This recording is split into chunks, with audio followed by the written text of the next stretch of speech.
Hey, so this past weekend was VidCon, and I was lucky enough to be able to attend. It was my first foray into the world of YouTube gatherings, and I think it was a pretty awesome introduction. However, I understand that not everyone was able to attend, and you might be a little tired of hearing about VidCon. So in addition to telling you about my experiences there in this video, I'm also going to reveal an embarrassing personal secret. So you could just skip ahead and watch that. Well, actually, I was thinking it would be kind of an incentive to watch the rest of the video. Your face is an incentive. Thanks, that's actually kind of sweet. Wait, what just happened? Concerning VidCon, I first have to mention that I didn't have to attend alone because my mom was kind enough to accompany me, despite the fact that she's not particularly internet savvy. It's called tweeting, Mom, not twiddling. A lot of the pictures that we took on the trip were of each other, but my mom doesn't really like to appear on camera.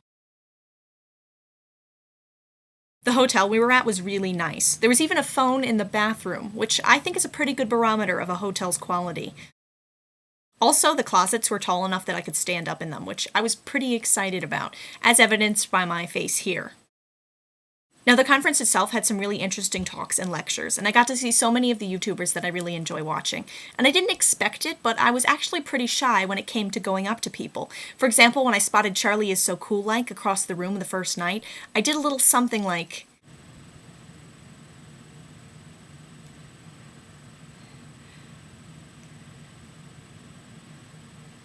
But I did get to meet some vloggers that I really admire. I didn't get pictures with a lot of people, but I did manage to get one with Miki Kitty and the Will of DC. You may know one of us in that photo is a former model, and it definitely isn't me. But despite my inability to keep my eyes open, it's still one of my favorite pictures from the whole weekend. Not that I went out and framed it or anything, but I definitely went out and framed it. And I want to thank everyone who came up to me at VidCon and said hello. I met so many people who were so kind and so friendly, and I was really grateful for the opportunity for us to meet up in real life. And now for those of you who are tired of VidCon news, my aforementioned embarrassing admission is that I have, on 2 separate occasions, stapled my own hand. The first time was in junior high. It opens, I just have to pry it a little bit. Just like... And the second time was in college. It opens, you just have to pry it a little bit. Just like... I'm now a really big fan of paper clips.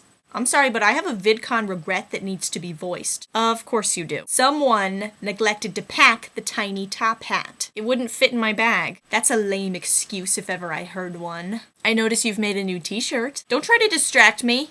But yes, I did.